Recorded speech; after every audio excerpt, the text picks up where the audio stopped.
श्री राधे राधे।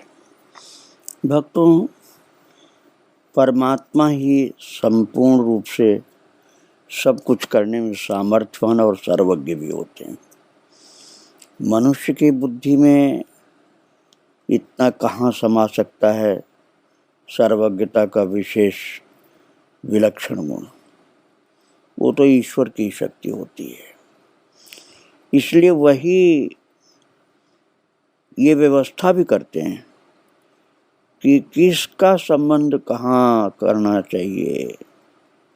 चाहे वो कितनी दूर हो, ठाकुर जी के पास सबका ज्ञान है और उसके पिछले संस्कार, उस जीवात्मा के भक्ति के संस्कार, उसके गुणों के संस्कार, ये सब प्रभु को पता है। किस जीव के साथ रहने पर कल्याण शीघ्रता से होगा और जगत का भी कल्याण कर सकता हो, ये सब उनको मालूम है। इसलिए वो ऐसी व्यवस्था करते हैं कि वो एक दूसरे से मिला देते हैं। अब कुछ ऐसी कथा मैं आपको सुनाने जा रहा हूँ। करहिया के महाराज और महारानी की पुत्री कमला दासी की चर्चा अब तक आप सुन रहे थे। मैं आपको पहले बता चुका हूँ कि यही ओरछा महाराज की महारानी बनती हैं, गणेश कुंवर जी। अब उस तरफ आपको लेकर मैं चल रहा हूँ। ओरछा जो झांसी के निकट में है, वहाँ के राज पुरोहित पंडित सुभोखन शर्मा के पुत्र हरिराम जी बड़े प्रतिभाशाली विद्वान थे। भक्तों, मैं आपको हरिराम व्यास जी महाराज का चरित्र सुना चुका हूँ लगभग 3 वर्ष पहले। अब उन्हीं के माध्यम से एक संबंध होने जा रहा है, उसकी चर्चा मैं कर रहा हूँ। तो वो हरिराम जो बहुत प्रतिभाशाली थे, पिता का शरीर शांत होने के उपरांत उन्हें महाराजा मधुकर शाह ने अपना राज पुरोहित बनाया था। उनकी रुचि शास्त्रार्थ करने में अधिक थी। मैं आपको पहले सुना चुका हूँ एक बार कि उन्होंने काशी के पंडितों को भी शास्त्रार्थ में पराजित किया था। और उसी रात भगवान आशुतोष विश्वनाथ बाबा ने एक साधु के रूप में स्वप्न देकर उनसे पूछा कि विद्या की पूर्णता कब है। उन्होंने कहा कि सत्य को जानकर प्राप्त करने योग्य पदार्थ को प्राप्त करने में। साधु पुरुष ने कहा, पंडित जी, फिर व्यर्थ का वाद विवाद कर दूसरों को लज्जित करने में क्या लाभ है? वो पदार्थ तो भक्ति से ही प्राप्त है। अब तो पंडित जी का विद्या का नशा उतर गया और वे काशी से सीधा ओरछा आए। उसी समय महाप्रभु श्री हित हरिवंश जी के शिष्य संत श्री नवल दास जी ओरछा पधारे थे। उनके उपदेश से वे घर द्वार छोड़कर संवत 1591 विक्रमी के कार्तिक मास में वृंदावन आए और श्री हित हरिवंश जी से दीक्षा ग्रहण की। उनका गुरु प्रदत्त नाम था व्यासदास, श्री हरिराम व्यास। श्री आस्करण जी का व्यास जी पर विशेष स्नेह था। ये महाराज आस्करण जी एक राजा थे और उनके विषय में बहुत संक्षेप में मैं आपको बता रहा हूँ। आस्करण जी, आपके समझने के लिए मैं बता रहा हूँ कि अकबर के समकालीन थे। यदि बहुत से भक्त ये अकबर का नाम लेना भी पसंद नहीं करते, सुनना भी पसंद नहीं करते, लेकिन जो आपने भागवत रसिक जी की चरितावली पहले सुनी है भक्तों, उन्होंने एक भक्त नामावली लिखी थी भागवत रसिक जी ने, जो आज भी वृंदावन में और बहुत से संत लोग जगह जगह गाते हैं। उस भक्त नामावली में अकबर का भी नाम है। मैं अपनी ओर से कुछ नहीं कहना चाहता हूँ, लेकिन मैं इतना कहूँगा कि भागवत रसिक जी ने भक्तों की नामावली में अकबर का नाम लिया था। कोई न कोई बात तो होगी जिससे उन महापुरुष ने उनका नाम लिया था।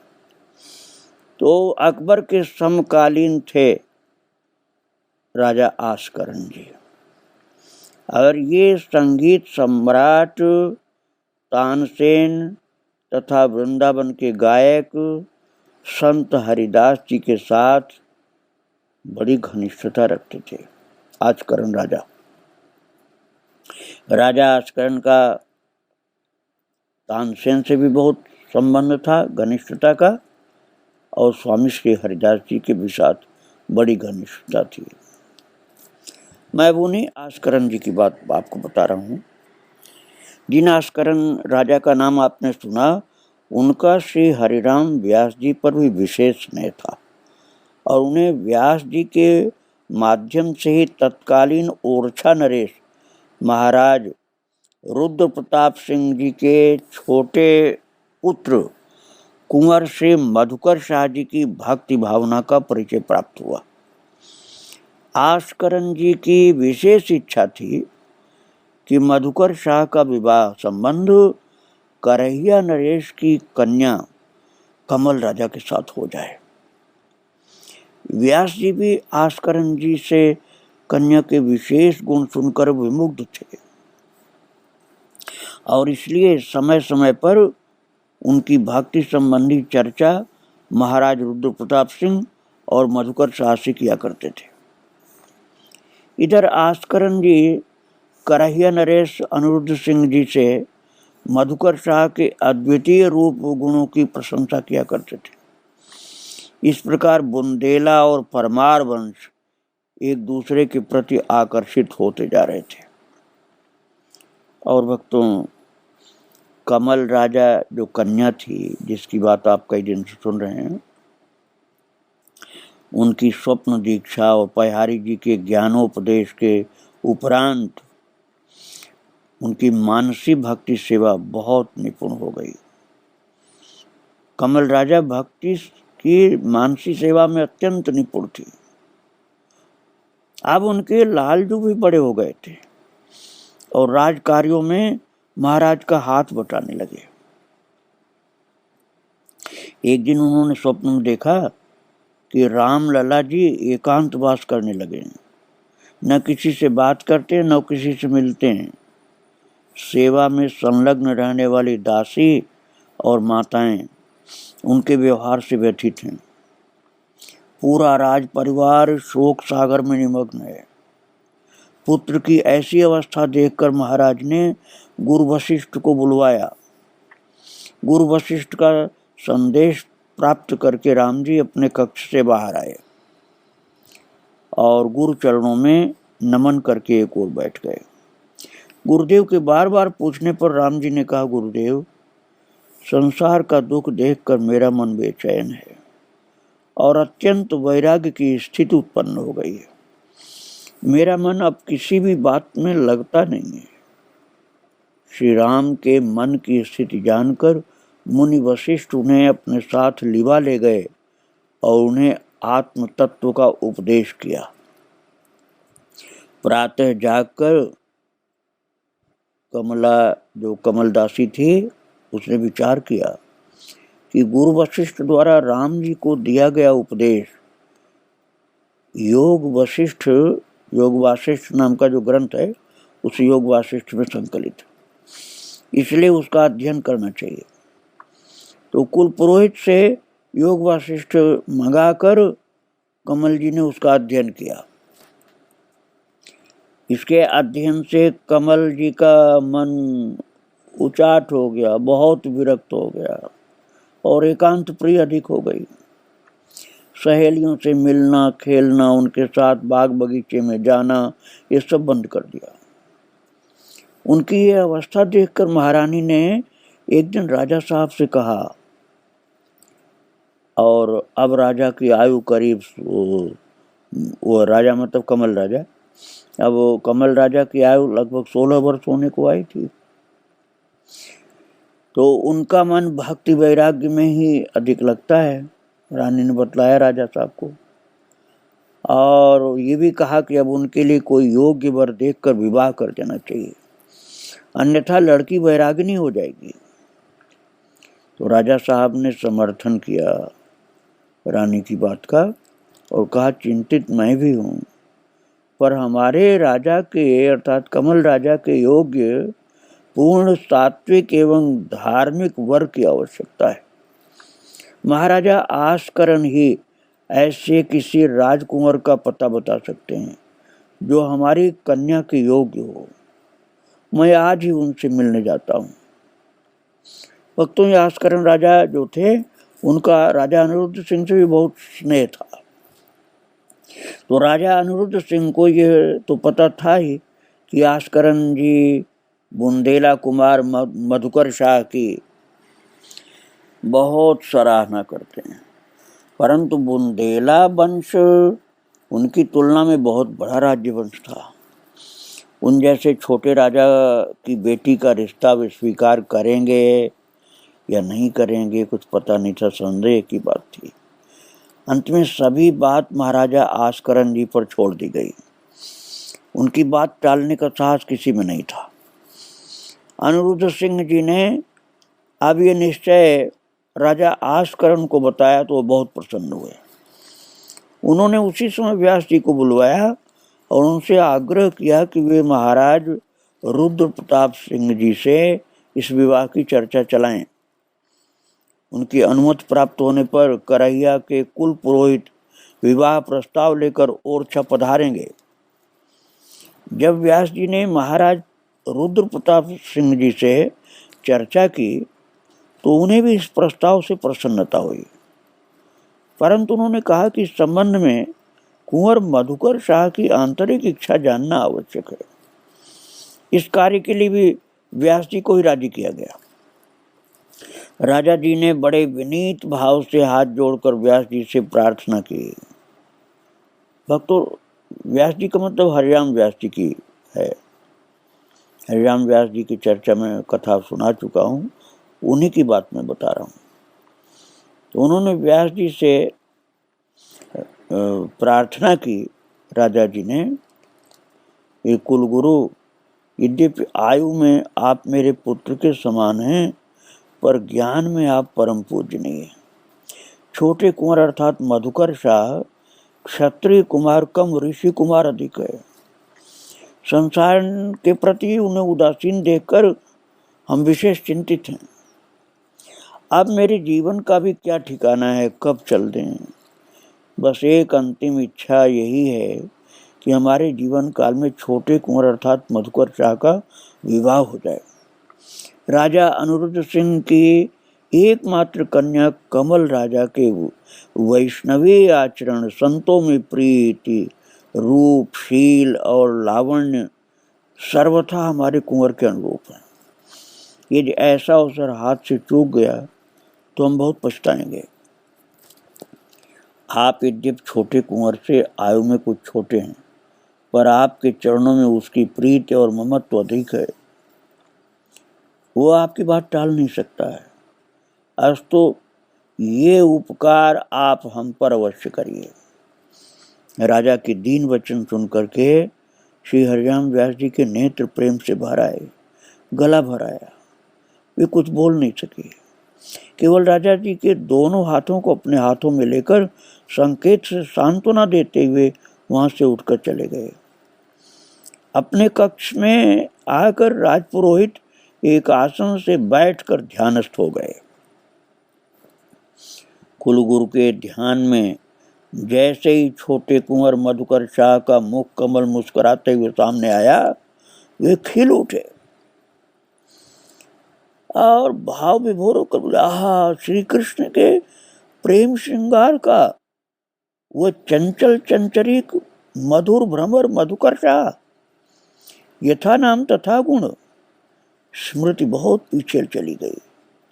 राजमहल से दूर प्रातःकालीन वेला में बेतवा नदी के वेगवान उछलते हुए जल में दूर दूर तक कमल पुष्पों से खिले हुए किनारे, बीच बीच में अटखेलियां करती गोल गोल शुभ्र शिलाएं, दूर दूर तक हरित ज्योत्सना, वृक्षों के बहुरंगी कुसुमों की उड़ती हुई ओढ़नी, और कलरव करते पक्षी वृंद।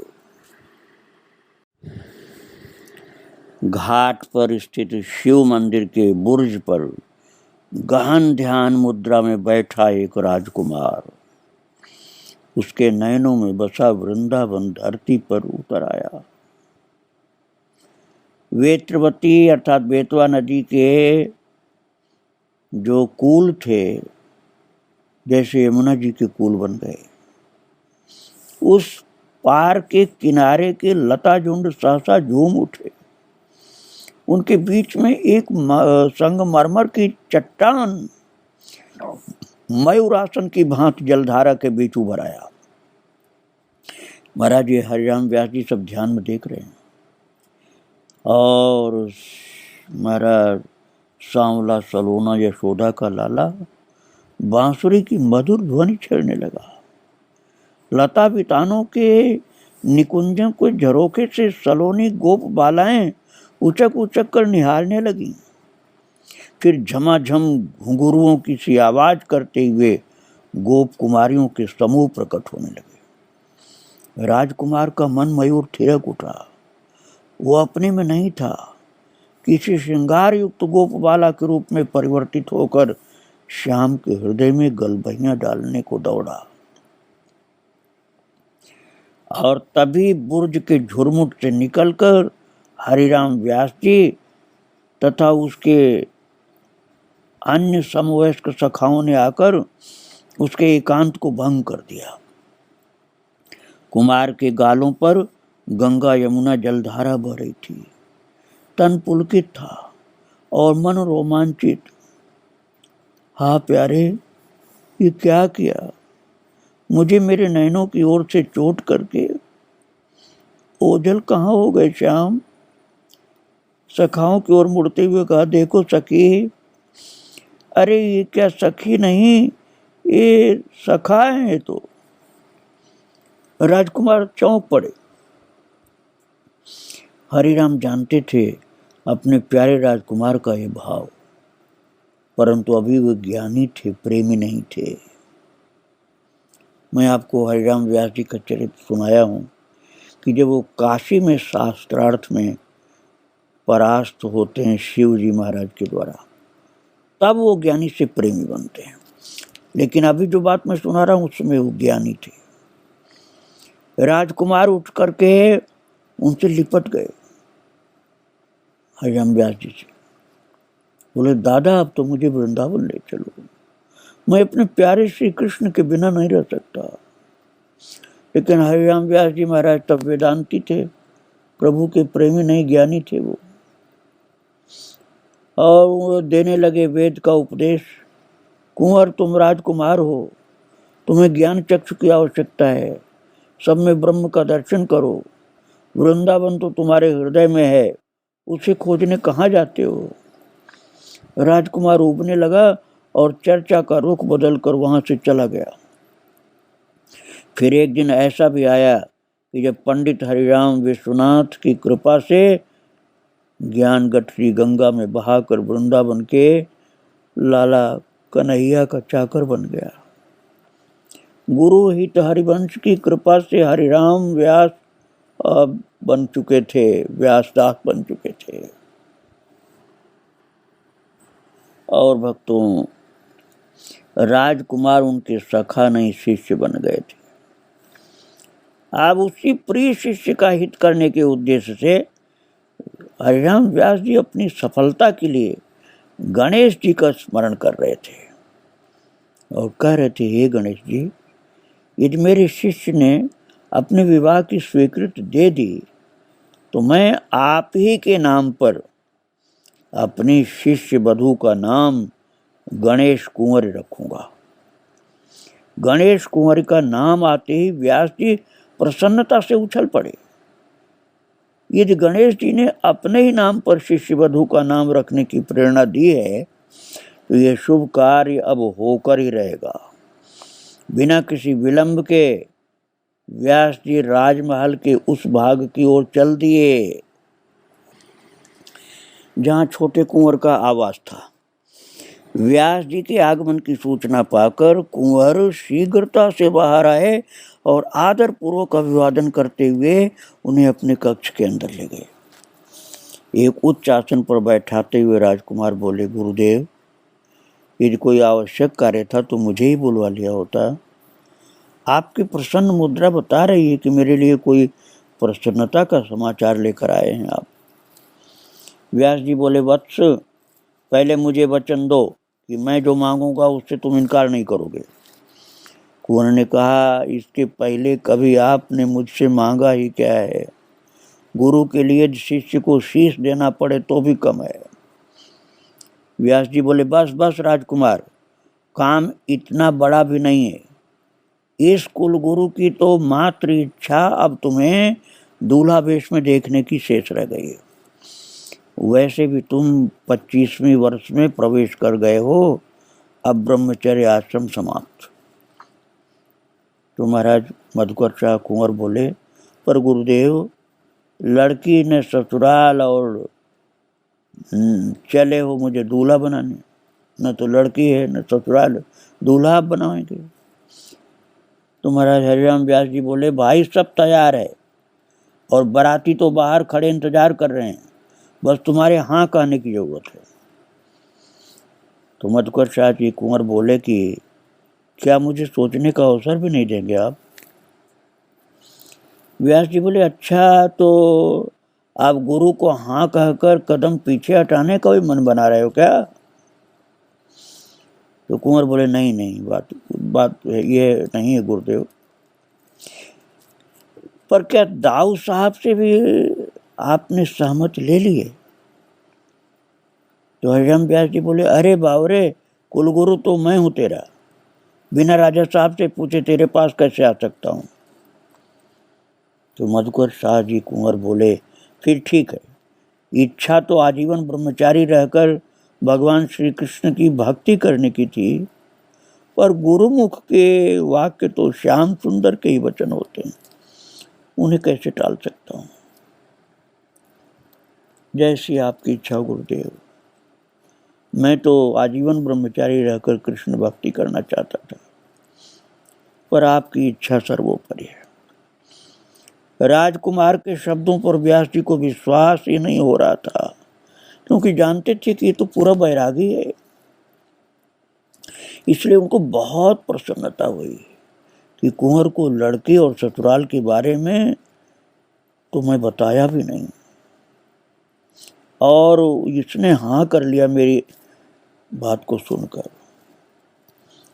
और फिर राजा के कक्ष की ओर गए हरिराम व्यास जी और बोले, महाराज बधाई हो आप, बधाई, क्योंकि मेरी बातों को सुन करके श्रद्धा के कारण राजकुमार मधुकर शाह ने हाँ कर लिया है। इसलिए महाराज आपकी बात रह गई, अर्थात स्वीकार हो गई, रख लिया आपकी बात को, मेरी बात को मधुकर शाह ने, और अब विवाह के लिए वो तैयार हो गया है। भक्तों, मधुकर शाह कृष्ण भक्त, महान कृष्ण भक्त थे, और एक कमला दासी अर्थात कमल राजा महान राम भक्त थी। राजकुमार महान कृष्ण भक्त और ये करैया की महारानी महाराजा की लड़की महान राम भक्त। प्रभु की इच्छा से अब इन दोनों के विवाह के माध्यम बने हैं श्री हरिराम व्यास जी महान, जो आगे चल के रसिकाचार्य बन जाते हैं। आज इन सबको प्रणाम करके यहीं विराम दे रहा हूँ, और आगे की कथा, आगे की चर्चा आपको फिर सुनाऊंगा। श्री राधे राधे, जय श्री राधे राधे।